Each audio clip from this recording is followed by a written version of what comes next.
Ini luar biasa. Hari ini Bunda Eli juga hadir membersamai kita. Membahas apa? Pokoknya bahasanya keren banget ya. Keren banget. Terutama bagi para ayah bunda yang hadir di sini. Baik yang sudah punya anak, remaja, maupun yang belum, atau yang baru persiapan, luar biasa. Jadi Bunda Eli Risman akan membersamai kita dengan ilmu yang luar biasa. Sebelum diberikan materi pada hari ini, saya kenalkan dulu nih. Karena sebagian hadir ini baru nih. Sebagian hadir ini banyak banget nih, sudah 826. Saya yakin ini hari ini rekor dari Ngapar. Ada magnet yang luar biasa. Bunda Eli Risman, saya kemarin dikirim, masih Bun nih buku-buku yang diberi Bunda Eli, sudah saya terima. Masya Allah, ilmu memeluk anak, jangan resign. Kemudian persembahan Bunda Eli Risman untuk Indonesia. Jadi Bunda Eli Risman ini sosok yang luar biasa, dilahirkan dari orang tua dan ibu yang pasti bahagia hari ini karena memiliki amal jariah dari anak yang soleha, lahir di Aceh 21 April 1991. Hari Kartini, melahirkan Kartini Indonesia. Masya Allah. Beliau menikah dengan Bapak Risman dan memiliki 3 putri serta 5 cucu. Alamat beliau di Jatimakmur Pondok Gede. Pendidikan beliau adalah seorang yang pernah belajar dan benar-benar menekuni bidang psikologi dari Universitas Indonesia.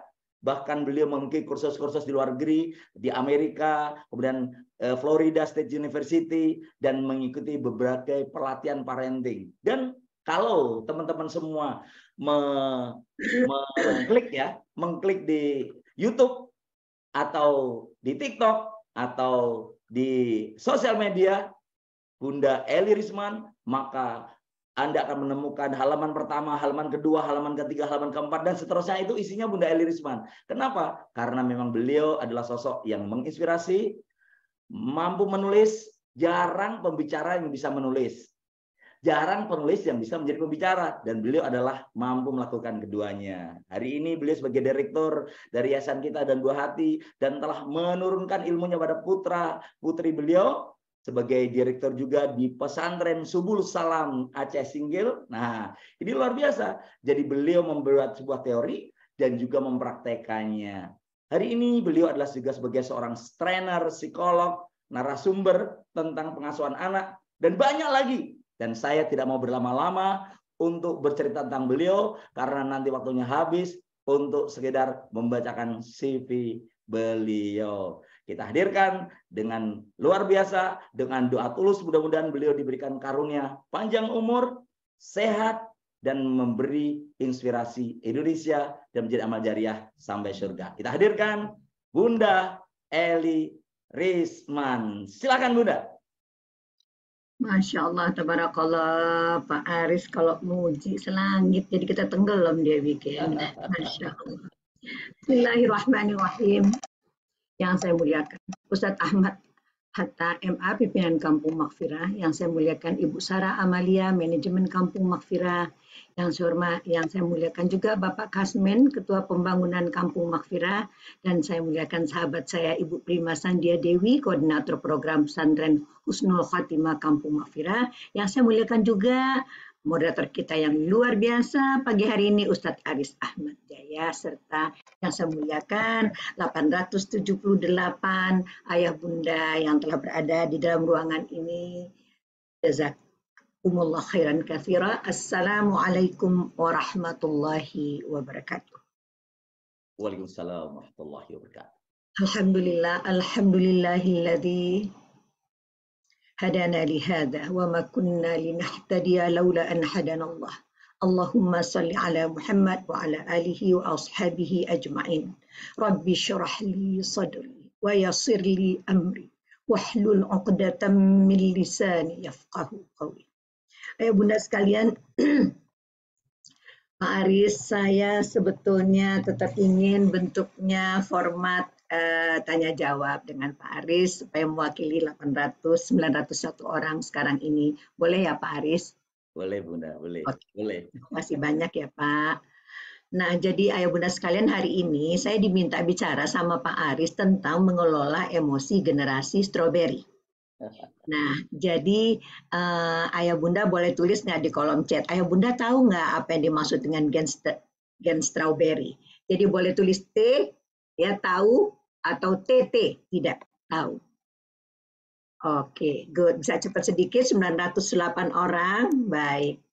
Nah, jadi supaya cepat juga, ini Pak Aris yang udah hafal apa generasi strawberry, karena kalau nggak beliau nggak akan kasih saya topik ini, ya kan Pak Aris? Oke, mempercepat saja, saya punya waktu sampai jam berapa Pak Aris? Sekarang jam saya jam 6 kurang 6 menit. Sampai jam 7 pun. Sampai jam 7. Makasih banyak ya Pak. Kalau nggak lidah saya kelipet-lipet nih. Biasa bicara 2 jam. 1 jam setengah lah. Nah, mari ayah bunda sekalian kita bismillah sekali lagi ya. Semoga Allah melimpahkan rahmatnya, karunia-Nya, pemahamannya kepada kita semua. Terima kasih banyak telah hadir subuh-subuh seperti ini. Oke, kita bicara 4 hal saja dalam waktu 45 menit, karena 15 menit akan dipergunakan untuk tanya jawab insya Allah. Semoga saya diizinkan Allah untuk mampu menyelesaikannya apa yang ada di sini, yang saya stop berhenti bekerja setengah 12 malam. Gimana meringkasnya tuh Pak Aris? Maka itu generasi strawberry, mengukur kesiapan kita menjadi orang tua dan mengenali kita tipe ortu apa. Lalu ternyata kalau bicara soal emosi, itu asalnya dari ngomong. Nah, kita mau lihat ngomong kita selama ini bagaimana dan apa akibatnya buat anak kita. Ya, bikin dia semakin kayak strawberry atau bikin dia kayak besi. Ya, artinya supaya yang lebih kuat, yang strong gitu ya. Nah, jadi bagaimana kiat sukses mengelola emosi gen strawberry yang seperti diharapkan oleh Pak Aris dan mungkin ayah bunda semuanya, kita mulai ya. Baik, saya mau cepat saja memperkenalkan apa itu generasi strawberry. Jadi kita mengenal generasi millennials ya, di bawah kira-kira sekarang mungkin usia 30-an kali ya, 30-an. Nah, generasi ini adalah generasi anak-anak remaja kita sekarang. Istilah remaja sebetulnya kalau remaja itu dari baligh ya. Baligh berarti dari usia 8 sekarang anak-anak udah balik, katakanlah 9 ke atas. Ya, inilah generasi strawberry. Jadi ayah bunda yang punya anak 9 ke atas, itulah mereka. Ya, baik. Nah, ini pertama sekali diperkenalkan oleh yang terhormat Profesor Renald Kasali. Ya, ini menurut beliau ini adalah neologisme Tionghoa untuk orang Taiwan yang lahir pasca 1990. Kenapa? Karena generasi di atas 1990 ini ya gampang mengkerut seperti stroberi. Itu ya. Nah, nanti kita bahas lebih lanjut. Stroberi dilambangkan sebagai buah yang indah kan ya? Indah, lucu ya, menarik, tapi gampang mengkerut. Ketekan aja sedikit, tekan sedikit aja keluar airnya. Tekan sedikit lagi, belah 2. Gitu. Jadi coba kita pikir-pikir, sekarang ayah bunda kita rasa-rasakan, anak kita gitu nggak boleh kesenggol. Iya, senggol dikit, muncrat airnya, iya kan? Muncrat. Nah, kenapa anak kita nggak bisa kesenggol? Kenapa anak kita gampang muncrat? Ya, oke. Jadi strawberry generation adalah, sebentar, belum balik nak. Nah, ibu belum selesai. Generasi strawberry generation adalah generasi baru selunak strawberry ya, dan tidak tahan tekanan apa? Tekanan sosial. Yang macam-macam bentuk itu yang kita nggak mau bahas. Ini semua saya anggap ayah bunda semuanya 952 orang sudah paham ya. Baik, berikutnya. Nah, menurut Prof. Renald Kasali juga, strawberry generation ini adalah generasi yang penuh dengan gagasan kreatif. Itu kenapa dari kecil udah pegang ini. Ya kan? Ya, berbagai macam informasi masuk ke anak kita, dia terangsang, dia terpacu dari sini, ya. Tapi juga mudah menyerah. Dan satu lagi, gampang sakit hati. Nah, layar ini nanti jadiin cermin ya ayah bunda, saya juga ngaca ya. Kita mengaca bersama-sama. Ya kan ya Pak Aris ya, kita ngaca sama-sama lihat ke dalam diri kita. Nah, definisi ini dapat lihat di laman-laman sosial media, begitu banyak gagasan kreatif yang dilahirkan oleh anak-anak kita, ya kan? Sekaligus juga nggak kalah banyak cuitan resah mereka. Coba deh, Ikutin. Nanti saya contohin satu ya Bu ya Pak ya. Dari sebuah jurnal disebutkan bahwa buah satu ini, stroberi ini, buah semu. Yang artinya saya juga baru paham kira-kira 2 bulan yang lalu ya, saya bersama Nana, ada juga organisasi yang minta kita bicara tentang gen stroberi ini. Bukan buah sebenarnya, begitu juga pada generasi ini, mental stroberi ini mental semu, cengeng benar Ibu Siti Aisyah ya. Mental semu yang bukan sebenarnya dimiliki oleh generasi Z atau generasi muda kita. Seharusnya. Kenapa? Karena tantangan makin kuat, dia makin cengeng. Dari mana kekuatannya untuk menghadapi tantangan yang besar dan kuat itu. Jadi generasi yang hebat merupakan generasi yang selalu memiliki mindset positif terhadap masa depan. Prof. Renal percaya sebetulnya dari mindsetnya anak-anak ini mempunyai mindset yang positif. Itu dulu yang kita ambil, oke? Boleh tangan kita begini, oke. Terus kita begini, tangannya ikutin saya, ayah bunda semua 976 ya. Anak saya, ya, memiliki mindset positif dan jiwa yang kuat. Jadi kita apa yang kita yakini dan apa yang kita percayai itu sebetulnya yang mantul ya keluar, dan itu yang ditangkap anak kita. Begitu kan ya Pak, kalau saya dengar dari ceramah Bapak kemarin? Betul nggak Pak? Betul. Ya Pak. Boleh ayah bunda sekalian, mari saya minta tangannya seperti ini. Ini kelihatan Bang nih tangannya. Nih, begini ayah bunda. Oke. Mari ya Pak ya. Oke ya. Pak, mana tangan Bapak Pak? Begini Pak. Saya tumpahin air Pak. Saya tumpahin air ke tangan Bapak ayah bunda semuanya. Genggam. Bisa nggak genggam? Bisa. Apa yang terjadi Pak Aris dengan mewakili teman-teman semua? Apa yang terjadi Pak Aris dengan air yang di dalam genggaman kita? Airnya tumpah, hilang. Dari mana Pak? Lewat mana? Celah-celah ini. Betul. Tolong tulis dulu di kolom 1. Kalau ini saya nggak sempat menjelaskan tentang kertasnya dilipat 6 Pak. Tolong catat di kertas Anda mana saja falsafah menggenggam air. Falsafah menggenggam air. Iya. Jadi falsafah menggenggam air itu, jiwa kita, emosi kita adalah air di dalam tubuh kita. Dari air tidak mungkin digenggam. Dia keluar lewat ekspresi mata, tatapan mata. Ya, hidung, pipi, mulut, dan seluruh bahasa tubuh. Inilah yang sengaja tidak sengaja itu berefek terhadap jiwa anak kita. Falsafah menggenggam air. Kita tak bisa menggenggam air. Air di sini dan air di sini harusnya terkendali supaya kita tidak pancarkan lewat ekspresi wajah kita. Oke, begitu ya Bapak Ibu. Oke, kalau ketemu saya bilang Ibu, iya, falsafah menggenggam air. Begini Pak, begini. Kalau gini nonjok Pak. Baik, saya tuliskan sebuah cuitan anak-anak ya, sambil ayah bunda membayangkan ya, menghadirkan anak ayah bunda yang berusia 8 ke 16-17 tahun ya. Gue ke 21 tahun. Gue anak umur 21. Nggak nyangka ternyata kuliah itu seburuk ini untuk mental gue. Semester 1 kemarin gue udah dihujanin materi sama tugas yang benar-benar banyak. Akibatnya waktu gue untuk healing. Anak kita punya nggak ini pemikiran bahwa dia tuh perlu healing.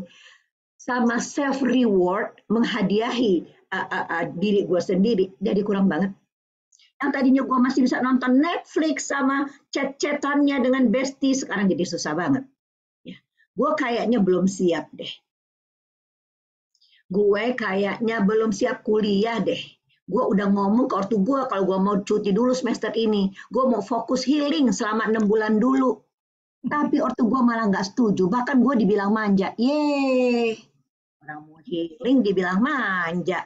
Kan jadi gue bingung. Mau gimana? Takutnya kalau paksain IPK gue malah tambah anjlok. Kena lagi gue. Ya, gue juga susah komunikasiin ini ke ortu gue. Kagak pernah mereka itu aware sama kondisi gue. Gawat nggak? Mental health gue kayak gini. Astagfirullahaladzim, gue mesti bagaimana? Terus diakhiri dengan emoticon yang gak baca-baca. Ya, coba deh masuk Pak lewat ke situ. Jangan-jangan kita nemuin statement anak kita, ya kan? Oke, next. Jadi apa itu generasi strawberry? Kita udah bahas ya. Sekarang kita bicara tentang diri kita ya Pak. Oke, nah sekarang kita mau jawab ya Pak ya, mewakili teman-teman yang udah satukan nih. Ya, baik Pak. Jujur ya Pak Aris. Biasa Pak Aris dipanggil Ustadz nih, karena saya bersahabat, saya panggilnya Bapak aja ya Pak ya. Ya. Ya kira Ustadz Aris nih, ya Allah, ya Jangan Pak Aris saja. nih, saudara saya yang satu ini. Pak Aris, ayah bunda tolong jawab di kolom chat, ya apa tidak? Apakah dulu Pak Aris, Y sama T ya? Ya. Pak Aris dulu itu waktu mau menikah sama ibu, Pak Aris itu siap menikah saja atau siap menjadi orang tua? Siap menikah saja. Iya tos Pak Aris, tos. Kirain saya doang, Pak Aris juga ikut-ikutan. Sama. Ya. Jadi kita bayangin kita siap menikah saja, tiba-tiba punya anak, tiba-tiba jadi orang tua, tiba-tiba kita berada di dunia digital.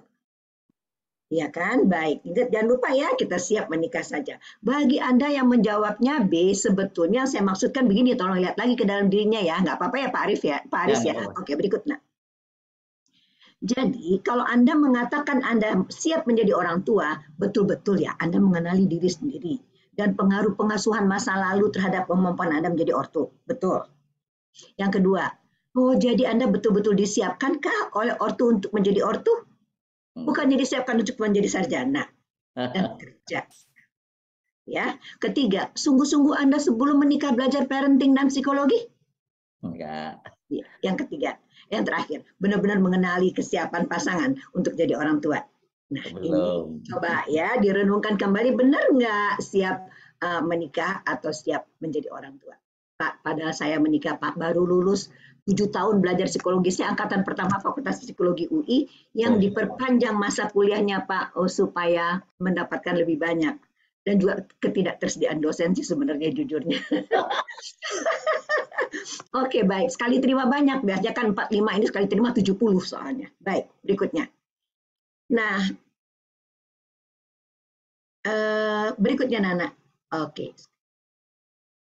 Berikutnya, sekarang Anda tipe orang tua mana, ayah bunda? A, ayah bekerja, ibu di rumah. B, ayah ibu bekerja. Pak Aris? Saya A.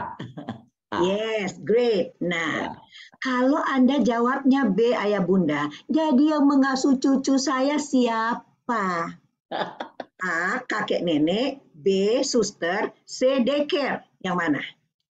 Ada satu lagi, nggak ada yang ngasuh. Iya betul, mau dibilang cuman kagak enak, nggak bisa keluar dari sini, berapa?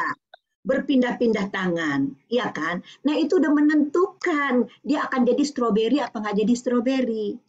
Saya mau kasih garis bawah saja ya sedikit ya Pak Aris, boleh ya Pak Aris? Boleh, boleh. Kakek nenek tidak didesain Allah untuk menjadi pengasuh cucunya. Saya sudah besarkan kamu Aris, masa anakmu kau suruh aku juga yang mengasuhnya? Demi apa? Terus rumah wifi, TV berlangganan, handphone canggih di tangan. Aku tak mengerti Aris, tak mengerti nak. Nah, oke, next. Ya, jadi situ jelas ya ayah bunda. Baik, berikutnya ya. Jelas.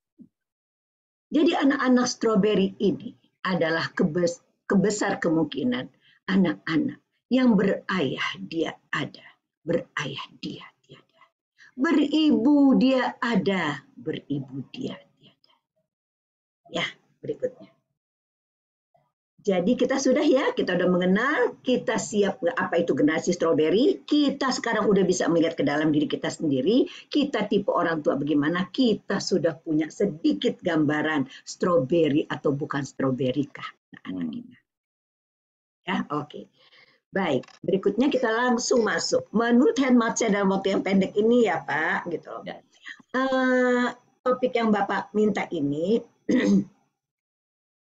sebentar ya Pak, mengelola emosi gen stroberi itu sebetulnya asalnya Pak sederhana saja, dari gimana kita ngomong. Ngomong kita inilah yang ternyata amat sangat berbahaya. Topik ngomong ini, Pak, adalah topik pertama di Yayasan Kita dan Buah Hati 1/4 abad yang lalu, based on research. Karena saya orang marketing research, jadi apa saja modul saya, Pak, saya risetkan dulu. Ya, minimal dengan fokus grup diskusi. Ya. Jadi kita dapetin banget insya Allah dengan izin Allah ya Pak, semuanya diilhami Allah. Apa Pak, ada 12 sebetulnya kekeliruan karena waktu kita cuma sekian, dan ini topik memang untuk 3 kali pertemuan Pak, 2 jam. Ya, 1. Kalau kita ngomong kita buru-buru, benar nggak sih Pak Aris, benar nggak Ayah Bunda? Betul. Buru-buru. Cepetan apa Mama bilang, itulah makanya kan dari tadi Mama astagfirullahaladzim ya anak ya. Luar biasa ya, setiap pagi selalu aja bikin masalah. Bagaimana sih, coba didengerin deh Mama ngomong tuh ya. Ya kan? Oke. Habis karena kita buru-buru, ada dengerin Pak Mama deh. Nada tinggi. Abang ini ya pakai anduk, jangan ya pakai anduk begitu. Nah, pokoknya udah bingung nada tinggi. Ya, oke. Yang betul ya. Oke. Jadi, udah gitu Pak, kita nggak baca bahasa tubuh, boro-boro ngedengerin perasaan. Kalau kita ngomong bagaimana Pak, riset menunjukkan kita menggunakan 12 dari 68 gaya populer. Jadi riset yang dilakukan di luar negeri itu ada 68 gaya populer yang kita pakai Pak. Saya ambil yang paling banyak di Indonesia 12. Ya, nggak punya waktu untuk mendengar aktif. Kita punya 1 mulut aktif untuk bicara. Kita tidak gunakan 2 kuping dikasih Allah. Oke, kita nonton film sebentar Pak. Boleh. Oke, ya Ayah Bunda kita nonton film sebentar ya. Maaf, tunggu sebentar nah. Ayah Bunda maaf ya, ini saya nggak dapat film Indonesia. Jadi sejak 20 tahun yang lalu pakai film Singapura Pak. Iya, silakan. Ya maaf ya nak.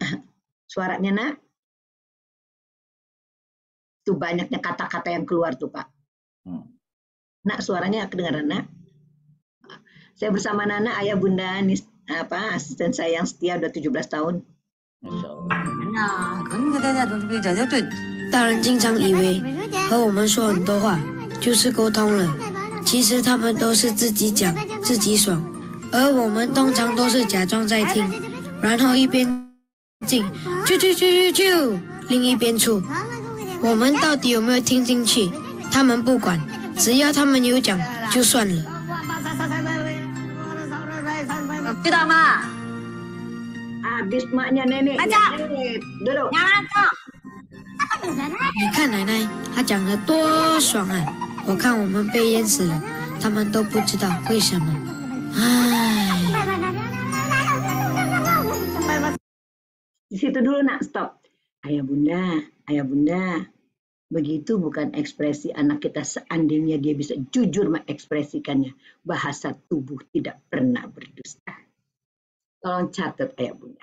Mulai dari hari ini, berusahalah membaca sebanyak-banyaknya bahasa tubuh, buah hati kita yang dia nggak minta dilahirkan ke dunia.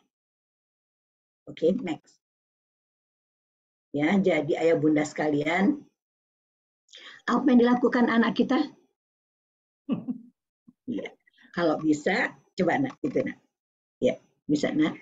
你还顶嘴，你话很多哦。妈妈教你是为了要你好，你还没大没小。我们用心良苦，是不想你走冤枉路。刚才我说那么多，你明白吗？你为什么不说话？你哑巴！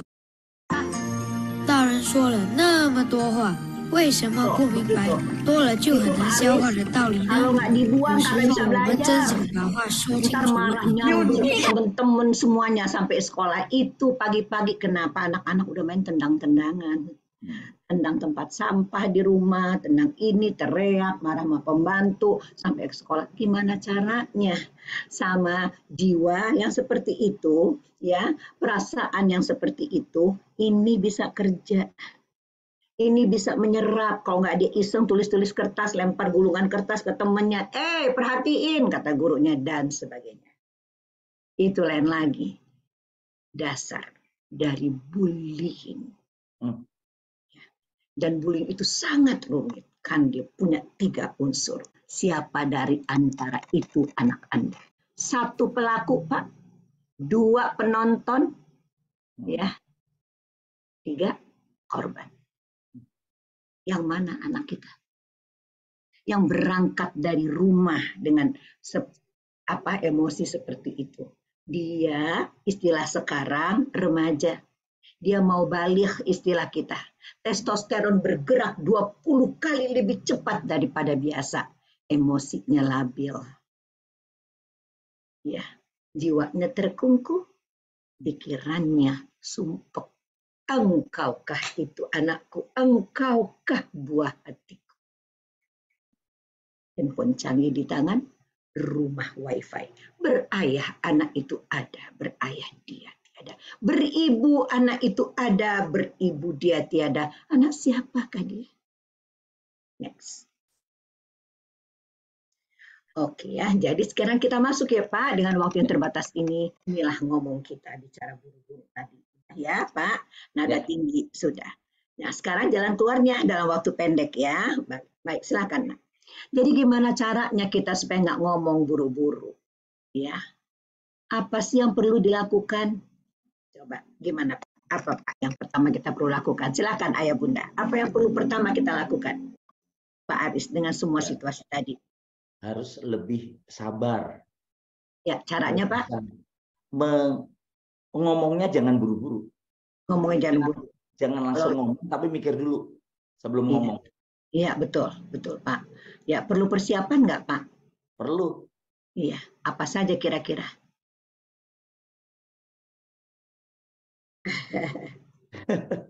Oke, jadi persiapan betul. Biasa apa saja? Pertama BMF. Oke Pak, ini mesti dirumuskan dengan yang pendek-pendek. Oke, stop dulu nulis Ayah Bunda. Oke, ya. Bagaimana mengenal komunikasi 2 arah? Ya, you can say that. Wudhu bagus ya. Oke, coba ya stop dulu nulis ya Ayah Bunda ya. Fokus ya, karena Pak Aris ini ngasih waktunya pendek banget. Ini saya lidahnya kelipet-kelipet rasanya. BMM, berpikir, memilih, mengambil keputusan. Itu dulu yang dilakukan. Bagaimana caranya? Misalnya pagi mau sarapan apa? Anak itu suruh berpikir, Senin sarapan apa? Selasa dan seterusnya. Habis itu untuk yang pilihan itu telur dadar sama misalnya roti gitu. Mayones berarti disuruh label, ditulisin apa. Habis itu kita pergi belanja, masing-masing anak dengan listnya masing-masing. Kapan? Sabtu. Minggu senang-senang. Senin anak-anak udah tahu dengan daftar, dia harus ngerjain sendiri. Itulah. Jadi semuanya itu terencana, nggak ada ribut, nggak bisa ngiri serealnya enak banget lah. Yang milih sereal siapa, yang milih roti sama telur siapa. Konsekuen. Yang praktis aja nih Pak ya. Tolong catat di sini ya Ayah Bunda yang saya cintai dengan sepenuh hati. Jangan kau gesa-gesakan anakmu ketika dia kecil, karena kau akan mendapatkan orang dewasa yang kekanak-kanakan. Banyak sekali bukan? Anak siapa? Bertanggung jawab buat diri sendiri nggak bisa. Sampai tua masih minta uang orang tua. Harus minta di ini sampai ke mobil ngarepin. Innalillahi wa inna ilaihi rajiun. Kapan kita menikmati hari tua kita? Kita yang menyusunnya, kita yang menyemainya. Selamat panen ketika musim panen tiba. Pahit sekali ketika tubuh udah seperti saya. Mikir aja lama, apalagi bergerak. Baik, berikutnya. Sudah ya Pak? Tadi kan nada tinggi ya Pak? Ya. Jadi bagaimana caranya? Maafkan ya Pak, kita nggak sempat tektok banyak. Ya. Nggak apa-apa. Ya, turunkan nada bicara. Gimana caranya Pak? Nih ya. Sebelum keluar pintu pagi, ya, udah sholat, apa sebelum keluar pintu, kita angkat tangan. Bermunajat pada Allah. Ya Allah, kendalikan emosi. Ya Allah, afriq alaina sabran, ya Allah, afriq alaina sabran. Ya, tarik nafas panjang. Lepaskan pelan-pelan. Ayo Ayah Bunda 1000 nih, 1000. 3, tahan di bawah pusar 3, lepaskan 3. Ayo, kita praktek aja ya. Tahan di bawah pusar Pak, 1, 2, 3. Lepaskan pelan-pelan. Ini tolong ini nih. Tolong ininya dikembungin gini. Ayo Pak Aris. karena supaya ini mempengaruhi konstruksi ini. Jadi dia nggak kenceng. Ini. Ya, tarik sekali lagi ya. Tahan. Lepaskan pelan-pelan. Sampai kempes. Ya, lalu kita begini, iya, udah pasti yang satu masih belum itu masih pakai piyama, yang satu masih pegang buku, yang satu pegang gadget, kita tarik nafas dalam-dalam, lepaskan pelan-pelan terus, itu dah. Lalu dari situ buat aturan, kasih konsekuensi sebelumnya ya, konsekuensinya 2, logis, alamiah. Kalau logis adalah kalau terlambat, kalau lelet terlambat, alamiah nggak sempat makan, lapar. Jadi perlu nggak kita teriak? Ya udah biarin aja dia terlambat. Anterin lagi, ntar tunggu di sini. Mama anterin adik dulu. Orang kamu belum kelar, jangan ditungguin semuanya jadi korban. Kan dia harus menanggungkan konsekuensi. Kita suka menghilangkan konsekuensi alamiah dan konsekuensi logis terhadap anak-anak kita. Itu bahayanya. Judulnya apa? Tega. Oke, next. Oke ya. Nah, sekarang kita contoh ya Pak, biar cepat contoh tidak membaca bahasa tubuh, nggak mendengarkan perasaan. Ya, oke. Nana, kasih gambarnya. Iya, ya oke. Pak, ayo Pak. Ini orang, anak perasaannya apa ya Bunda? Nggak nyaman. Nggak nyaman. Apalagi Pak? Ayo, cepetan ayo Bunda, boleh tulis di kolom chat. Waktu kita terbatas. Apalagi? Terus? Emosi. Ya, emosi. Emosinya apa Pak? Mesti harus jelas. Negatif. Ya apa Pak? Harus dinamain. Marah, iya, muak, terus. Ini semuanya marah, kecewa, apalagi kesel, iya terus sebel, dendam, oke, terus baik. Biasanya Pak, ini anak namanya Abdul. Oh, nggak enak ya Pak. Pak, namanya apa Pak sebaiknya? Pilon. Siapa? Pilon, biar nggak ada yang sama. Ya, Pilon. Oke, hebat tuh Bapak. Kreatif banget kan, Pak Aris? Oke. Pilon mau sekolah apa enggak? Kita teriak-teriak dari tadi Pak, udah teriak-teriak. Astagfirullahaladzim nih anak, dengerin ya, nggak dianterin, ancamnya Pak ya. Dan sebagainya panjang. Oke. Si Pilon keluar Pak, begitu tuh dia keluar, dia tutup kuping tuh kayak begitu.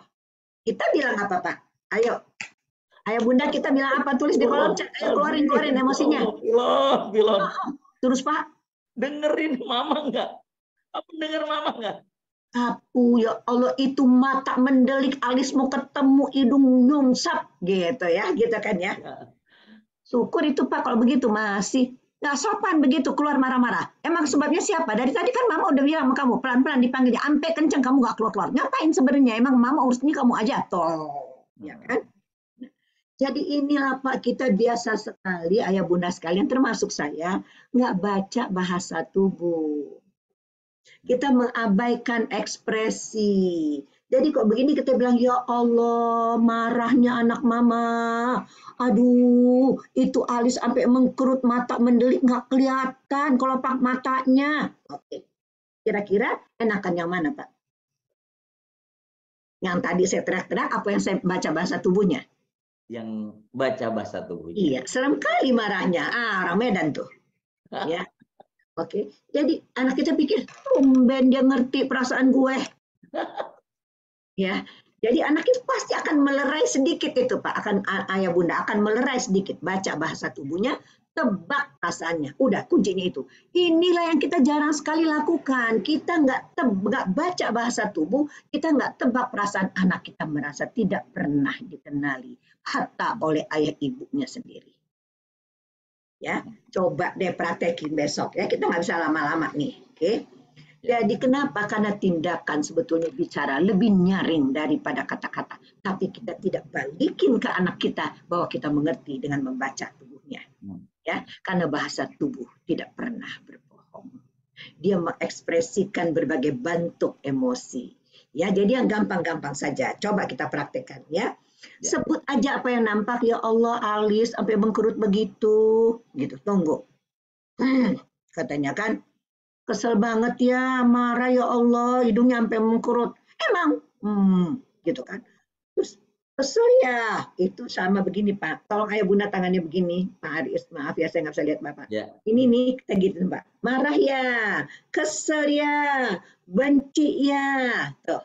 Dialirin. Maka tinggal yang asli. Aku nggak kesal, aku nggak marah, aku nggak benci. Aku sebetulnya lagi Aku nggak sebel, aku sebetulnya lagi benci banget. Oh, benci, dapet.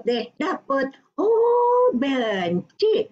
Iya, soalnya tuh aku nggak tahu tuh aku naruh pulpen merahku di mana sama buku bahasa. Soalnya ini hari ini ujian, Mak. Oh, buku bahasa sama pulpen merah atau aku nggak sengaja ngompol. Oh, ngompol. Makanya Mama bilang apa? Ya, kalau sebelum tidur pipis dulu. Udah benar-benar ya kiamat. Ya, jadi kita bilang begini, oh buku merah, oke. Bagaimana kalau begini, kamu sarapan dulu, Mama bantu, tapi hari ini saja ya, gitu. Jadi begitu ayah bunda sekalian, kita nggak baca bahasa tubuh, nggak nebak perasaan, oke? Jadi kita terima, namain, terima, oke, ya oke. Mau diapain? Udah ngompol, udah nanti itu dibersihin, tapi nanti nggak dijemur, yang jemur nunggu kamu pulang. Atau apa kayak konsekuensi yang lain, nggak dijemur kasurnya dan sebagainya. Itu dijelasin ya. Ini ditolong, yang sekarang ini ditolong, diselamatkan dulu yang sekarang ini, yang nanti konsekuensinya belakangan. Ini enggak kita hantemin sekarang. Baik ya, berikutnya. Jadi inilah ayah bunda sekalian, perasaan itu perlu 3D. Dia perlu dikenali, dia perlu diterima, dia perlu dihargai. Sulit Bu, dia karena belum biasa Bu. Allah bisa karena biasa. Pelan-pelan ya Bu ya. Coba dulu kalau mau berarti. Kalau enggak itu emosi dibawa anak ke sekolah. Ya disenggol temannya, apa kabar? Lo jangan megang-megang. Oh, itu asalnya anak-anak berantem. Itu asalnya bullying. Ya. Oke, jadi anak itu perlu dikenali, perlu diterima, perlu dihargai. Sedikit lagi ya. Baik, nah kita biasanya juga kalau dalam keadaan begitu menggunakan 12 gaya populer. Apa itu gaya populer? Memerintah. Cepetan Mama bilang, menyalahkan makannya apa Mama bilang. Meremehkan, itu aja jadi masalah membandingkan. Si kakak dari tadi udah duduk, udah kelar. Tuh, sound familiar? Ya Pak Aris? Betul. Pencap, makanya jadi orang, tuh, jangan lelet. Yang gesit sedikit, lain kali besok pagi kok kamu begitu aja, udah kamu nggak usah sekolah. Dengerin ya. Jadi orang ya nak, mulai nasihat panjang. Aduh, minum aja belum, makan apa lagi? Nasihat panjang, ini udah penuh, ini udah penuh. Ya, terus berbohong, ya, terus menghibur. Ya udahlah, lain kali gitu. Pokoknya begini, benar gitu ya. Mengeritik. Menyindir, ya Allah, hari udah siang, masih lele aja tuh nyindir, menganalisa. Udah nggak sanggup ditanggungkan oleh jiwa anak kita, apalagi kita setiap pagi seperti itu. Can you imagine? Kenapa dia jadi stroberi? Senggol dikit berasa ditonjok, ya, tonggol sedikit keluar cairannya, ya, itu darah merah kalau stroberi. Yang keluar dari jiwa anak kita darah putih yang tak tampak warnanya, tapi dia mengalir terus, ya, lewat mana? Lewat wajahnya. Sudah berapa lama? Ya, berapa usianya sekarang? Jadi ini terakhir ya Pak. Sebut ya, saya contohin ini. Pak Aris, ya. Maaf ya Pak, kita nggak sempat dialog ya Pak, ngubur waktu. Ini adalah kata-kata. Yang ini bola pingpong ini adalah kata-kata ya, yang masuk ke dalam kantong jiwa kita, kantong jiwa anak kita. Dari mana? Dari orang tua, kakek, nenek, guru, ya, kakak, paman, teman yang masuk ke sini. Oke. Nah, Pak, kalau ini kata-kata baik Pak, yang positif, ya, yang merupakan pengakuan, penghargaan, pujian, cinta, kasih sayang, maka kantong ini begini nih Pak. Tuh. Kenceng dia, kenceng. Ya, nah sekarang. Tapi kalau yang masuk dari orang tua, nenek, kakek, guru, semua tadi itu, ya, adalah kata-kata yang negatif, kayak yang barusan 12 gaya populer. Ya, teguran, hukuman, kecaman, sama juga nih Pak.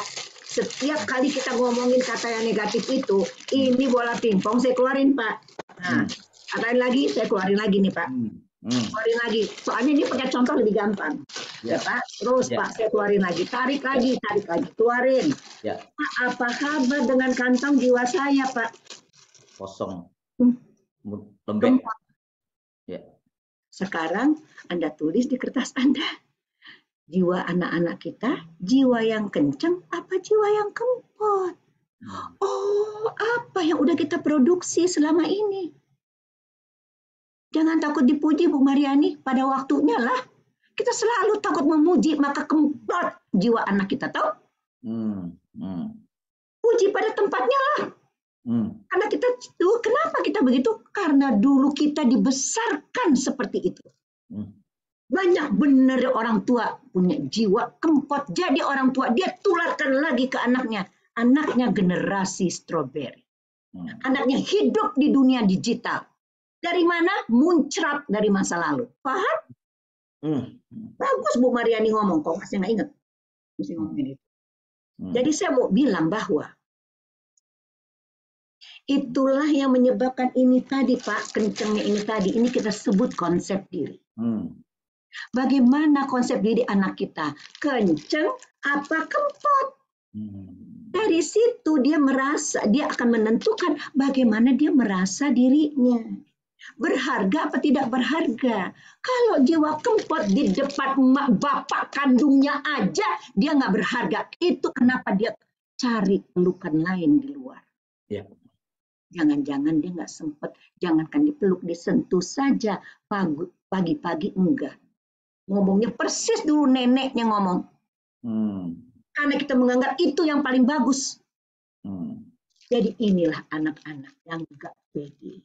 Dalamnya yang disebut oleh Profesor Renald Kasali adalah tinggal kita mikir yang mana anak saya. Bagaimana dia merasakan dirinya, bagaimana dia melihat dirinya beruntung atau tidak beruntung punya anak orang tua seperti itu, dan bagaimana dia berharga. Pak, anak-anak ini tidak berharga, Pak. Ya kan, Pak? Apa yang dilakukan, Pak? Siapa saja yang bisa peluk karena pelukan dari orang tuanya jarang. Siapa aja yang bisa bilang sayang karena dia nggak dapetin kata sayang dari orang tuanya. 64.000 anak Indonesia tahun 2019 menurut Kementerian Pemberdayaan Perempuan mengajukan dispensasi izin nikah di Mahkamah Agama seluruh Indonesia. Sekarang disebutin 288 di Ponorogo, kecil sekali. 2019 aja 64.000. Anak siapa itu? Berayah, anak itu ada, berayah dia tiada. Beribu dia ada, beribu dia tiada. Dia hanya mendapatkan pelukan, kasih sayang, cinta, dan sebagainya dari temannya sama-sama SMP. Maka banjirlah anak haram di Indonesia. Apa efek burunya ini yang saya lagi ceritakan Ibu Mariani? Ya Bunda sekalian, orang selalu bilang itu si gadget, iya. Minggu lalu lalu kita udah bilang ayahnya nggak hadir, ibunya nggak hadir. Yang hadir ini, dia lihat semuanya, otaknya rusak pada fungsi mulia otak. Susut 4,4% di sini, jangan-jangan ada sahabat saya, pimpinan penelitian ilmiah yang menggunakan mesin MRI di Rumah Sakit Abdi Waluyo untuk memeriksa otak-otak anak yang kecanduan pornografi. Benar-benar susut apa enggak? Dialah Dr. Ukofisa Prawiroharjo. Yang menganalisa data ini di Jepang, dan yang pertama sekali bilang masih di depan RSCM, Bu, susutnya otak itu 10%. Hah? Saya bilang, enggak dok, saya enggak mau terima. Analisa lebih jauh dok, saya enggak mau terima. Akhirnya dia datang dengan 4,4%, Bu, final. Jadi berapa persen susut otak anak kita? Dari mana asalnya? Dari kata-kata. Dari kata-kata yang membuat dia menjadi strawberry. Bisa diremas oleh siapa saja. Engkaukah itu anakku? Engkaukah buah hatiku? Berikutnya. Jadi gitu ya Pak. Jadi langkah mendengarkan aktif adalah baca bahasa tubuh, tebak perasaan, ya, namain. Capek ya sayang. Kesel sekali pagi-pagi, ya Allah nggak enak banget ya nak. Pagi-pagi udah kesel ya buah hati. Oh gitu. Oh ya Allah. Sini mama peluk dulu. Urusan nanti mau ngeberesinnya nanti, jangan semua-muanya sekarang ini. Ya, itulah tekanan perasaan. Jadi cermin pantulkan, Oh begitu ya Allah. Terus, oh ya Allah sedih bener dong, kecewa banget ya. Oh, dan kalau bisa itu marah banget kamu sama mama. Maafin ya nak. Sering-seringlah minta maaf. Anak saya sekarang Pak hampir seumur Bapak, kali Bapak berapa ya Pak sekarang Pak? Maaf Pak. 49 Ibu. Hah? 49, Ibu. Anak saya 4 tahun, cuma 4 tahun bedanya sama bapak. Cucu saya yang saya bawa kemarin, saya senang sekali Kampung Maghfirah kemarin, Pak. Masya Allah, alhamdulillah. Itu kayak reuni besar, teman-teman ngangkat ketemu 20 tahun, bahkan dia tetangga di belakang saya, tokoh-tokoh yang wah luar biasa, udah puluhan tahun nggak ketemu. Ya koordinator koordinator guru tahfiz dari lembaga tahfiz Iqra ke sekolah saya Al-Marjan 20 tahun yang lalu. Saya bertemu, pokoknya luar biasa kemarin, Masya Allah. Ya. Tapi di situ juga lah ya banyak sekali pelajaran yang bisa kita dapetin. Anak saya itu 45 tahun. Sampai kemarin saya masih minta maaf, maafin mama ya nak. Mama nggak capek-capek. Kita tuh harus merendah ya untuk membuka semua ya tirai-tirai yang terselubung. Mintalah maaf, umur belum tentu panjang. Selesaikan urusan dunia kita selama kita masih di dunia. Jangan gengsi. Yang gengsi itu masa lalu. Ya, sekarang kita menghadapi bencana luar biasa. Oke, langkah berikutnya, tanyakan pendapatnya, hargai dan diskusikan, bahas bersama, duduklah santai seperti ini. Itu ibu sama anak umur 4 tahun aja bisa begitu. Menarik sekali kalau saya ngobrol sama cucu saya yang umur 4 tahun. Allahu Akbar, luar biasa. Saya dan Pak Risman ketawa ngikit. Karena mereka itu memang luar biasa anak-anak ini. 4 tahun Pak, cucu saya itu. Bisa bilang begini pas sama Pak Risman. Gak apa-apa ya? Ya. Nenek. Kakek itu ya, nenek ayah, itu ya, orangnya iseng sekali ya. Iseng sekali. Dia godain Hani terus gitu. Ya gitu ya, Nek. Iya, tahu nggak dia? Saking banyaknya isengnya, kita panggil aja dia raja iseng ya, coba. Dia bisa bilang kakeknya raja iseng. Oh, kakeknya raja iseng. Kalau nenek, kalau nenek kan ratu penyayang. Iya, keren nama saya. Jadi ayo bunda sekalian, ini hanya sekedar ketawa-ketawa kita ya di pagi hari ini. Sudah bisa kita temukan apa akar terciptanya generasi stroberi? Dari mana? Nggak jauh-jauh dari kata-kata yang keluar dari mulut kita, tidak sengaja. Padahal Allah berfirman, ya, kita mulai dari kita. A'udzubillahi minasyaitonirrajim. Bismillahirrahmanirrahim. Wa idh akhadna mitsaqan bani Wa idh akhadna mitsaqa bani Israila la ta'buduna illallah wa bil walidaini ihsana wa dzil qurba wal yatama wal masakin wa qulu lin-nasi husna. Jadi perintah Allah setelah kita berbakti kepada orang tua kita, sebab kita menyantuni anak yatim, apa kita bicara dan miskin kita bicara waqulu linnas husna. Bicaralah baik-baik. Bahkan perintah bicara baik-baik itu sebelum wa aqimus shalah wa atuz zakah.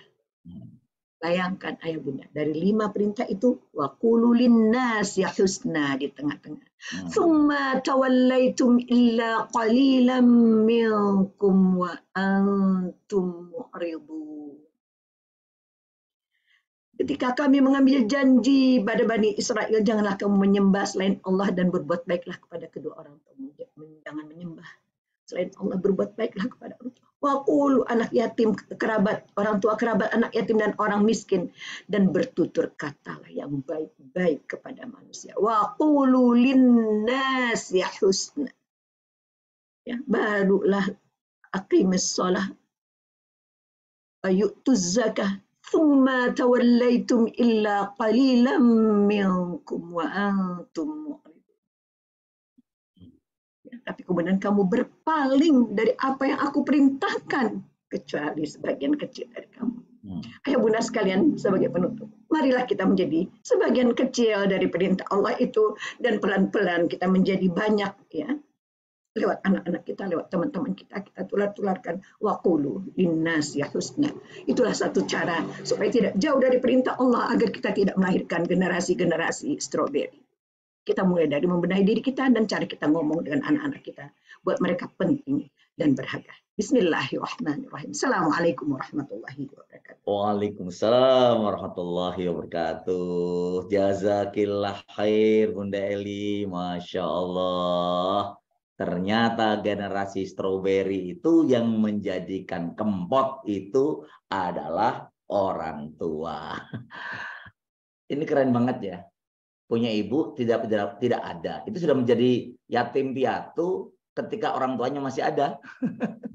Ya, betul. Sudah jadi yatim piatu ketika orang tuanya masih ada. Baik, kita akan diskusi bareng. Banyak sekali ini pertanyaan-pertanyaan dari para sahabat. Ini ada beberapa yang resen, yang mudah-mudahan ini yang kami berikan kesempatan ini langsung bertanya ke intinya ya. Di sini ada ini Bu Endah, ada juga. Baik, Bu Endah bisa dibebaskan mic-nya. Bu Indah FM. Ya, silakan Bu, langsung saja. Assalamualaikum. Waalaikumsalam. Bu, anak laki-laki apa perempuan, masalahnya apa? Begitu langsung, Bu. Ya. Mohon maaf, Bunda, mohon maaf. Yang menjadi masalah ini, alhamdulillah saya masih single. Oh, oke Mbak. Saya, Bu ya.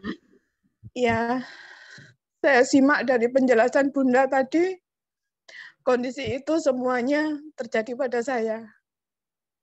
Lalu saya harus bagaimana?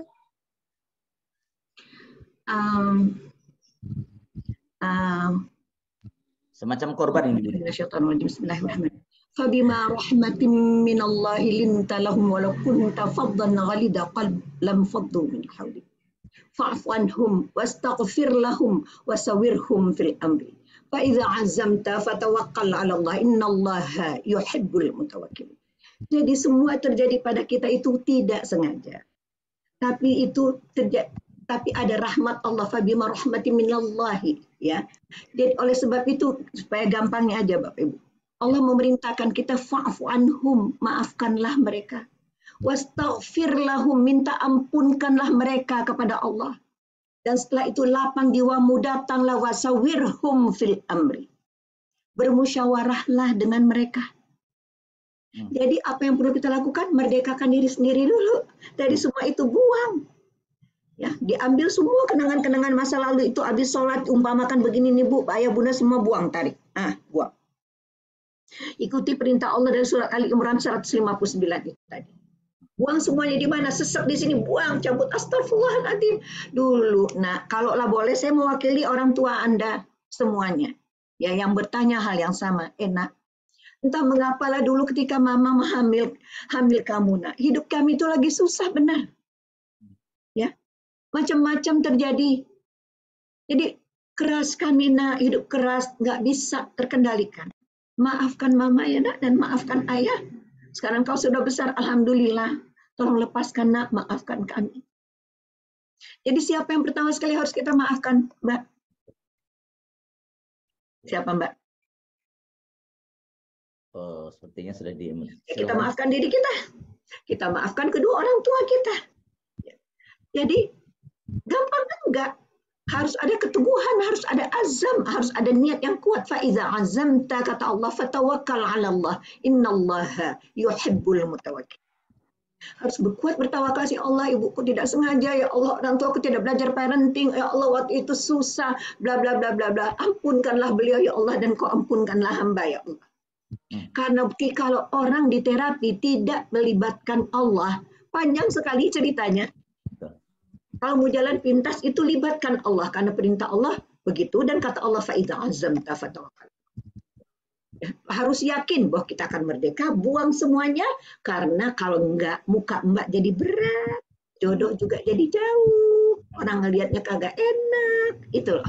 Ya, kalau orang ayah bunda semuanya juga begitu, ya nggak enak dilihat anak, nggak dilihat mau pasangan, ya kita walaupun nggak cakep-cakep banget, tapi hatinya enak dari sini juga enak, memancarnya enak. Betul. Lakukan itu, faiza azamta fatawakkal 'ala Allah, innallaha yuhibbul mutawakkil. Itu pegang banget itu. Ya, jadi kalau ada terapi ya ikutin terapi, tapi dasarnya tetap itu, maafkan, lepaskan, ya supaya bahagia. Selamat berjuang, Mbak, dan selamat berjuang ayah bunda semuanya, supaya kita menjadi orang lebih baik, insya Allah. Ya Mbak. Ya. Baik. Sekarang Pak Safri Waldi dari Depok. Silakan Pak. Silakan mic-nya. Silakan Pak. Assalamualaikum warahmatullahi wabarakatuh. Terima kasih. Salam Pak Saf. Terima kasih untuk hadir ya Pak. Sama-sama Umi Eli. Mohon izin, anak saya usia saat ini 7 tahun, sudah mau memasuki usia sekolah. Memang sebagaimana yang tadi Umi Eli kutip dari ayat Al-Quran gitu, berkata baiklah kepada sesama manusia.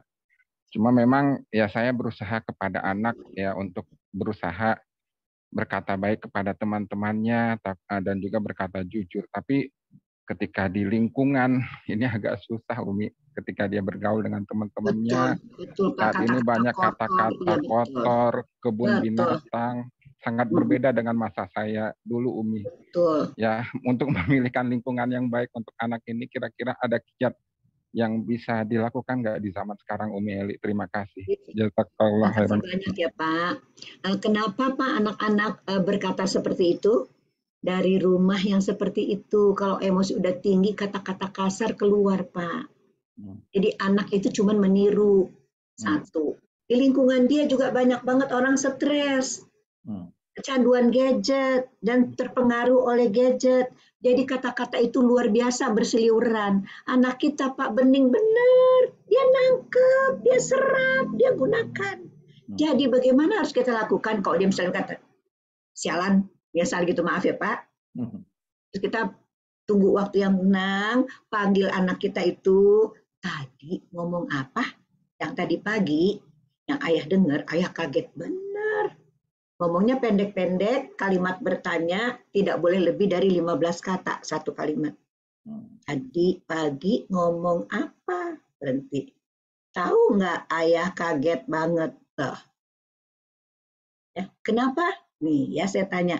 Tunggu sebentar ya. Pak Aris. Ya. Kenapa Pak? Saya kasih contoh dulu ya Bunda ya. Pak Aris, itu kalau nggak salah Pak Aris pakai baju hitam ya Pak? Bukan, coklat. Coklat ya Pak? Ya. Coklat tua, oke. Maaf ya Pak, karena sekarang saya minta dia mestinya admin bagi dua nih Pak, layar. Saya cuma muka saya doang yang saya lihat, saya nggak lihat Pak Aris. Ya. Ya, oke Pak Aris coklat. Pak Aris, ayo Bunda perhatikan ya, masih 945 orang. Pak Aris, kenapa Pak Aris pakai baju coklat hari ini? Nyaman Bun. Nyaman, oke. Pak Aris, ketika saya bertanya, Pak Aris menjawabnya lama. Pak Aris ngapain dulu Pak? Mikir dulu Bun. Mikir, oke. Pak Aris sebentar mata Pak Aris lihat ke sini. Ya, itu kenapa Pak? Untuk apa? Untuk mencoba merasakan dan melihat apa yang ditanyakan Bun. Oke, jadi Pak siapa tadi yang Pak Safriwal ya, Pak Saf ya? Ayah Bunda semuanya, apabila kita menggunakan kalimat bertanya, maka orang harus Pak Aris menjawab. Iya, jadi kalimat bertanya, orang harus menjawab. Untuk menjawab tadi Pak Aris diam sebentar. Pak Aris ngapain Pak Aris? Pikir dulu. Pikir. Habis itu Pak Aris melihat ke dalam dirinya. Ya. Jadi sehingga timbullah apa Pak? Keyakinan kepastian diri ya. Oh iya bajuku emang coklat gitu kan ya Pak? Ya betul. Iya, itu ayah Bunda. Gunakanlah kalimat bertanya dengan nada rendah karena kalimat bertanya membuat orang harus menjawab.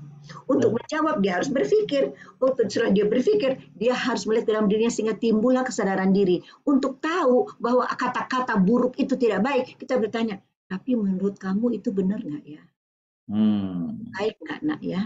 Jadi seharusnya kita berkata-kata bagaimana nak? Tahu nggak nak bahwa Rasulullah Shallallahu Alaihi Wasallam bahwa ayat begini. Disampaikannya dalam itu yang pendek. Sekali cukup ya enggak lah. Satu kali itu sambungan itu baru bikin.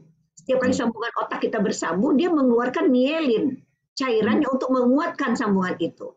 Jadi dia harus berulang-ulang supaya mielinnya tebal sehingga menjadi kebiasaan. Jadi aspeknya banyak untuk bagaimana cara kita berkomunikasi itu. Kita menciptakan mielin, sambungan-sambungan yang kuat. Begitu ya Pak, semoga begitu ya Pak Saf, ayah Bunda semuanya. Berikutnya Pak. Luar biasa. Sekarang Umi Kolbi, silakan dibebaskan mic-nya. Umur anak, jenis kelamin, pertanyaan. Assalamualaikum warahmatullahi wabarakatuh. Waalaikumsalam. Ini mungkin langsung saja Bunda. Saya mau cerita sedikit, saya kasusnya kan LDM. Anak laki-laki apa perempuan, usia berapa? Anak saya yang Masalahnya. perempuan usia 7 tahun dan Baik. laki-laki usia 3 tahun. Ya. Ya, Nah, Ibu tanya satu orang saja. Ibu iya, pilih dalam namanya. yang kakak dulu kali ya, Bun ya. Silakan, Bu. Ini kondisi kami kan LDM, jadi sekarang ini saya yang menghandle anak sendiri ya. Nah, ini anak-anak sudah masuk dalam fase yang kritis pertanyaannya, Bun. Jadi dia dan kadang-kadang saya sampai tidak bisa menjawab pertanyaan yang kadang-kadang dia mencerminkan kekecewaannya kepada kondisi kami. Bu, kasih contoh satu boleh, Bu? Dia bilang, karena waktu kita pendek, kita mau kasih yang lain juga ya. Kalau kakak bilangnya kalau dia sudah menikah dia nggak mau punya anak katanya, atau kalau dia punya anak nanti biar bapaknya aja yang ngurus gitu. Yang itu buat saya tuh rasanya kayak ya Allah. Bu umurnya 7 tahun. Bu umurnya 7 tahun. Ya. Dia bicara tentang perkawinan. Dan itu berapa tahun lagi kira-kira, Bu? 20-an kali ya. Betul. Kenapa Ibu sedihnya sekarang? Iya, saya takut, Bun, karena maksudnya umur 7 tahun tadi dia Iya, baik, Bu. Dia sampai kata-katanya keluar begitu karena apa, Bu, kira-kira? Ya, kondisi kami yang memang betul. Persoalannya adalah Ibu kasih tahu bahwa anak kita, Pak, sudah bertanya begini, menurut Papa, gunakan kalimat bertanya, Bu. Ya, jadi begini ayah bunda sekalian, saya takut bukan hanya ibu, siapa ini tadi namanya, mohon maaf saya nggak terbaca, yang mengalami ini. Banyak sekali orang LDM ya Pak Aris, suka-suka sebutnya LDM, LDR, long distance marriage, long distance relationship. Sebetulnya Pak, Bu, ya apa sih yang disebut dengan long distance? Jarak secara fisik ya, secara fisik. Iya, secara fisik terentang jarak kan Bu. Tapi secara psikologis terentang nggak Bu seharusnya? Nah, seharusnya tidak, tapi realitanya masih ada gap di sana. Betul, karena dulu jangan-jangan mertua ibu begitu terhadap suami ibu. Jadi sekarang yang mengasuh anak kita adalah mertua kita. Mau?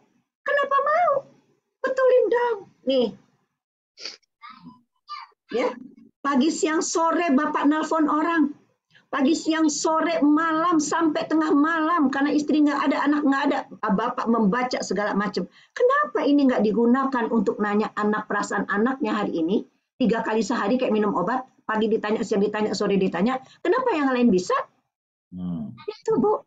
Jadi kita nggak bisa bahwa suaminya itu di negara bagian manapun ataupun di tengah laut karena pelaut. Saya pernah punya pasien pelaut. Banyak Pak. Terus dia mentang-mentang di tengah laut, dia nggak berkomunikasi sama anaknya, nggak bisa. Makan aja nggak bisa kurang 3 kali sehari. Ya, kalau kita kurang makan, kita sakit. Apalagi jiwa. Jiwa membutuhkan 5 kali sehari makanan. Makanan jiwa apa? Sapaan. Jadi bukan hanya fisik yang sakit, jiwa sakit. Karena kurang mendapat asupan jiwa itu. Apa? Kepedulian. Sederhana sekali. Pedulilah pada apa? Pada perasaan. Karena perasaan itu sangat penting bagi manusia. Ya, kalau perasaan itu tidak diterima, manusia itu dari ujung rambut ke ujung kaki merasa tidak diterima. Anak siapa? Kalau ayahnya saja tidak bertanya, dia diharapkan berjuta laki-laki lain nunggu di sini bertingkah laku sebagai ayah. Dan dialah yang mengkonsumsi anak Anda sejak na'udzubillah usia 7 tahun. Berjuta di sini dengan berbagai macam program menarik. Ibu-ibu juga. Jadi itu kenapa ada lesbi, ada gay. Usia sangat muda. Karena jiwa-jiwa anak kita hampa. Dari apa?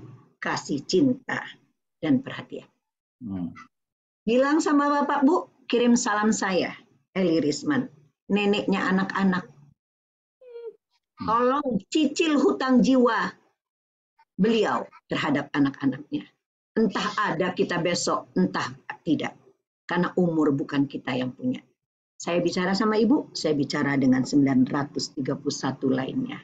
Tolong cicil hutang jiwa kita kepada anak-anak kandung kita yang mereka tidak minta dilahirkan, tapi kita tidak mampu membesarkan dan mendidik mereka dengan sepatutnya sesuai dengan perintah Allah. Minimal waqulu linnasi husna. Insyaallah. Insyaallah. Ya, mudah-mudahan pada sadar nih. Saya juga harus sadar semuanya ya. Tidak ada kata terlambat. Ini Umi Kenzi mau tanya nih. Ayo Umi langsung. Silakan. Assalamualaikum. Waalaikumsalam. Silakan Bu. Iya, saya punya anak usia 12 tahun. Laki perempuan Bu? Laki-laki. Saat ini di pondok ya, jadi masuk di Mahat. Jadi sebelumnya saat ini sih kondisi psikologis anak saya relatifly cuek gitu, tidak peka terhadap lingkungan. Misalnya kalau saat dia sakit, teman-teman itu pada bawa dia ke UKS, temenin dia tidur. Kalau sekarang kalau ada temen yang sakit ya dia cuek aja, dia bilang nggak peduli gitu. Banyak yang kalau dari orang tua, dari ayahnya memang belum siap ya secara mental untuk jadi orang tua dari awal nikah. Bahkan mertua selalu ikut campur gitu. Misalnya di saat saya memutuskan saya ingin berhenti kerja karena saya ingin mendampingi anak, itu mertua bilang jangan, biaya hidup kan makin tinggi gitu. Jadi setelah berusaha apa Bu? Kalau Ibu cerita kasihan teman kita yang lain nggak kebagian. Ibu persoalannya apa jadinya Bu? Maaf ya Bu, jadi saya potong.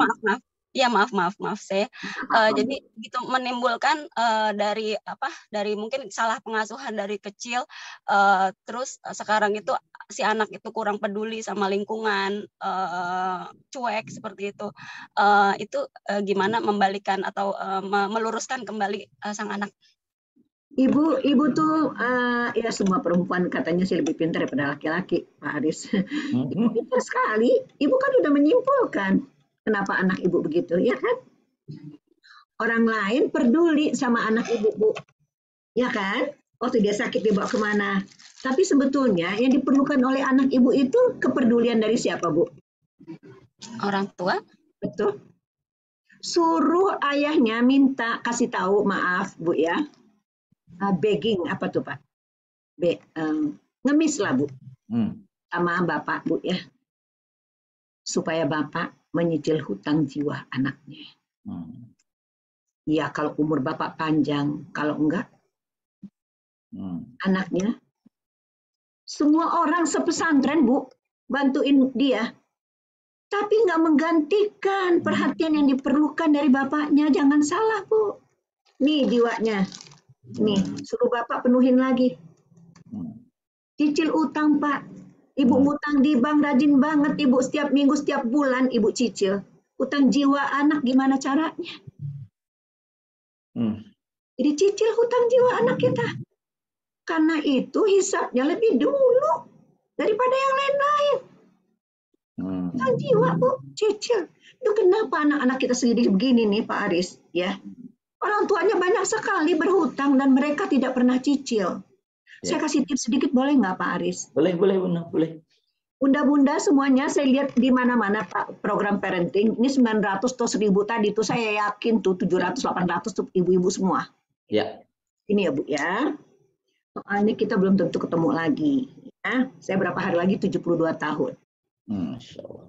Jadi saya menyarankan ibu-ibu semuanya untuk mengatasi persoalan ini adalah meningkatkan, tolong catat ya Bu, Ibu, tolong catat ya, tingkatkan frekuensi bersetubuh.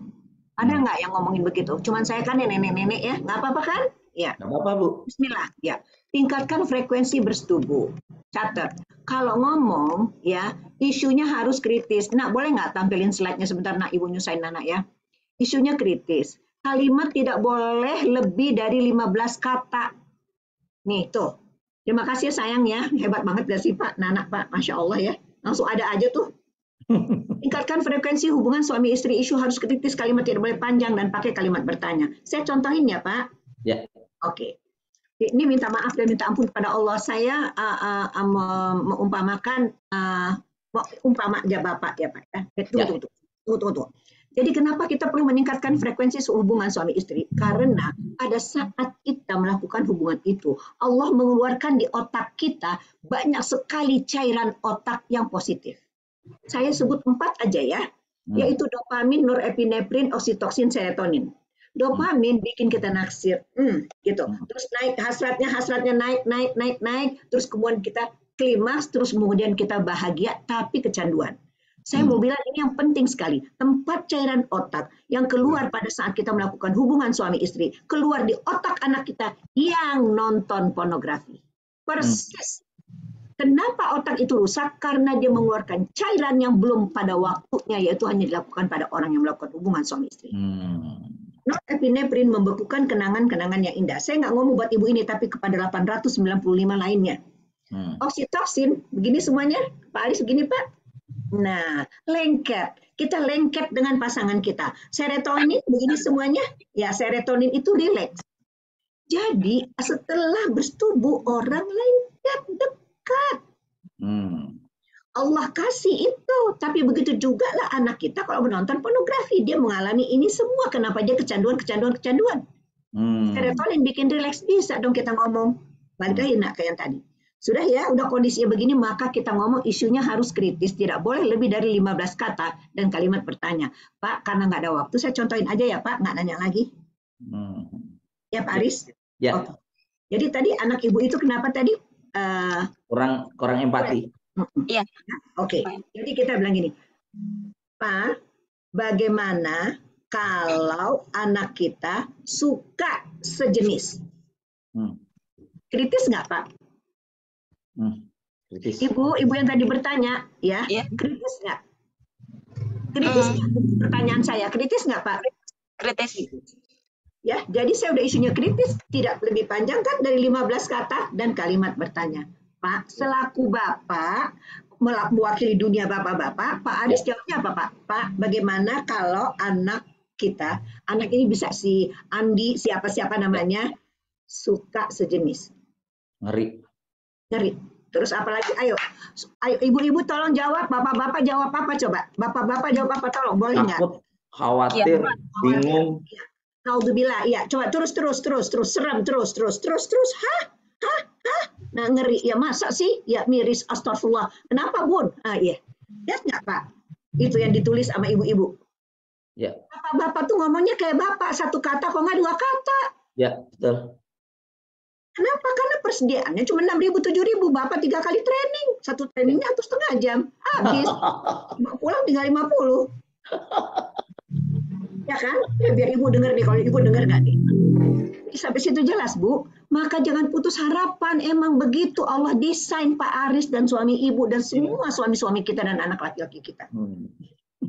Terus ajak ngomong, terus lagi tingkatkan frekuensi bersetubuh sehingga lebih rapat, bisa lebih panjang ngomongnya, baru persoalan anak dipecahkan. Ini kenapa persoalan anak bisa dipecahkan? Karena kesel, karena marah, jadi nggak mau bersetubuh. Akhirnya nggak dia terpecahkan, karena si bapak juga merasa gue aja nggak diladenin. Makanya gue suruh nanya anak sama gue. Itu kuncinya Bu. Ya, jadi karena susah sekali Pak waktu kita pendek ya. Ini yang harus diomongin lalu mulai tanyakan anak kita begini-begini. Kita udah tahu. Bukannya kalimat bertanya, bukannya Papa emang jarang ngomong sama anak kita. Masya Allah. Papa anak kita jiwanya itu ke ini nggak ya? Ya. Terpenuhi nggak ya Pak? Masya Allah. Dan kalimat-kalimat lainnya, ibu pasti pintar. Allah anugerah perempuan ya sedikit lebih pintar daripada seluruh laki-laki. Iya, Masya Allah Bu Eli. Ini nggak terasa udah jam 7 ini. Habis waktu kita. Ada kabar baik teman-teman nih, kabar baik. Jadi Bunda Eli ini kebetulan sudah menulis buku e-book tentang mendampingi anak ketika Ramadan. Meskipun sudah berjalan 10 hari plus ya. Oh Masya Allah. Tidak ada salahnya teman-teman itu memiliki ini, bagus banget, saya sudah membacanya, bagus banget. Jadi gini teman-teman, bagi yang hadir 800 lebih di sini, Anda silahkan nanti bisa WA ke nomor saya ini, ya, WA ke nomor saya ini, langsung WA ke nomor saya ini, nomor saya. Anda boleh screenshot dan Anda bisa memesan buku e-book karya Bunda Eli Risman, ini memang diperuntukkan untuk anak-anak, khususnya bagi orang tua itu wajib punya. Dan Anda infaknya itu adalah sukarela. Nanti saya kasih tahu lah. Jadi ada rekening nanti yang bisa saya beritahukan kepada Anda semua, ya. Nanti insya Allah Anda wajib nih punya buku ini. Dan ini insya Allah nanti itu untuk support pesantrennya Bunda Eli Risman yang di Aceh. Jadi buku itu e-book itu bagus banget, berwarna, bisa dibaca di handphone masing-masing. Nanti Anda saya kasih tuh untuk infaknya ya Anda lah, tidak ditentukan harga oleh Bunda Eli. Yang jelas Anda semua wajib punya buku ini meskipun sudah berjalan 10 hari Ramadan plus. Yuk, Anda harus belajar. Ini buku keren banget. Dalam bentuk e-book, kenapa? Karena biar bisa langsung dibaca, langsung dipelajari, langsung dilihat, dan langsung dipraktekkan. Kalau dalam bentuk buku, pengirimannya keburu selesai Ramadan ini ya. Jadi sekali lagi, Anda semua yang hadir di sini, silakan Anda catat atau ada screenshot, langsung WA ke saya, Pak, saya mau. Nanti kami kasih rekening, dan kemudian Anda nanti, insya Allah, bisa langsung diperhatikan untuk anak ataupun cucu kita. Nah, oke ya. Barakallah Hufi. Ya, itu insya Allah nanti untuk membantu pesantrennya Bunda Eli. Ya, kita harus support nih Bunda Eli ya. Dan itu buku itu keren banget dan tidak didapatkan di toko buku manapun. Kenapa? Ya, langsung Anda hubungi saya, nanti langsung saya kasih rekeningnya, Anda transfer, Anda kasih dapat e-booknya, dan mohon maaf, e-book itu hanya khusus untuk yang berinvestasi, jangan sampai disebar-sebar kemana-mana, karena yang dia ikut acara ini sama saja nggak paham, nanti nggak ada koneksitas. Baik. Jadi Bunda Eli, sebelum kita close, mungkin ada beberapa kalimat penutup dari Bunda Eli terkait dengan materi hari ini. Bismillahirrahmanirrahim. Terima kasih banyak Pak Aris, terima kasih banyak Kampung Maghfirah, terima kasih banyak Ayah Bunda. Jadi hari sekarang semakin cepat, perputaran bumi juga semakin cepat, bencana alam untuk menunjukkan tanda-tanda kiamat yang semakin dekat ya. Semua kejahatan juga menunjukkan hal itu. Pertama sekali marilah saya menghimbau diri saya dan menghimbau Ayah Bunda semuanya, yuk look in. Jangan look out. Look in, lihat ke dalam diri kita ya. Misalnya saya ini sebagai ibu kurangnya apa ya? Tapi juga jangan lupa untuk lihat saya lebihnya apa ya. Karena dia mesti berimbang. Kalau kita lihat cuma kurang kita doang, ya habislah kita. Ya, kita juga harus lebihnya ini. Oh, aku udah begini, aku tinggal tingkatkan ini sedikit lagi, kurangin ini sedikit, gitu. Ya, itu yang paling pertama harus kita lakukan. Kedua, nggak bisa dalam keadaan kayak begini kita kurang-kurang meminta pertolongan kepada Allah untuk segala hal, termasuk untuk peran kita sebagai suami dan istri, sebagai orang tua. Dan yang terakhir, pertama, komunikasi dulu, perbaikin ngomongnya, karena kalau korup di omongan hancur anak kita, seperti udah kita bicarakan tadi itu. Jadi waqulu linnasi husna, bicaralah baik-baik karena itu perintah Allah. Kalau kita berbicaranya tidak seperti itu, berarti kita melanggar perintah Allah. Jadi mari kita berpegang teguh kepada apa yang ditentukan Allah dan diperintahkan kepada kita. Insya Allah kita semuanya husnul khotimah dan insya Allah kita bersuara di surga. Amin. Jazakillah khair Bunda Eli, luar biasa. Terima kasih Pak Aris. Benar-benar untuk para peserta yang sudah menikah, tingkatkan intensitas hubungan intim dengan pasangan Anda, dan agar para bunda membuat suaminya jatuh cinta harus berhias, harus tampil cantik, nggak boleh emosi terus tiap hari. Gimana punya hasrat kalau wajahnya nggak berubah lebih cantik dan marah-marah ya. Baik Bunda Eli, terima kasih sahabat semua, terima kasih yang sudah hadir. Ini rekor Bunda Eli, sampai 1000 rekor selama Ramadan ini. Masya Allah, Allah memudahkan, Allah menggerakkan, dan mudah-mudahan semua dapat hidayah. Banyak yang tertampar, tidak sekedar tertampar. Terus what next? Nah, apa yang dilakukan setelah ini? Jadi sekali lagi, Saya Aris Samajaya mewakili Ustadz Dr. Ahmad Hatta dan Kampung Mahfirah berterima kasih kepada Bunda Eli yang sudah menjadi magnet pagi hari ini, sehingga semua bahkan ada yang sambil jalan dengerin, ada yang menunda ke kantornya. Mudah-mudahan Allah memberkahi. Terima kasih atas atensinya, terima kasih atas supportnya, terima kasih ada dukungannya. Bunda Eli panjang umur, sehat dalam keimanan, anak bahagia, cucu menikmati, dan mudah-mudahan Ramadan ini Allah memberikan Lailatul Qadar untuk kita. Saya Samajaya bersama Kampung Mahfirah. Terima kasih Kampung Mahfirah, Ustaz Hatta dan semuanya.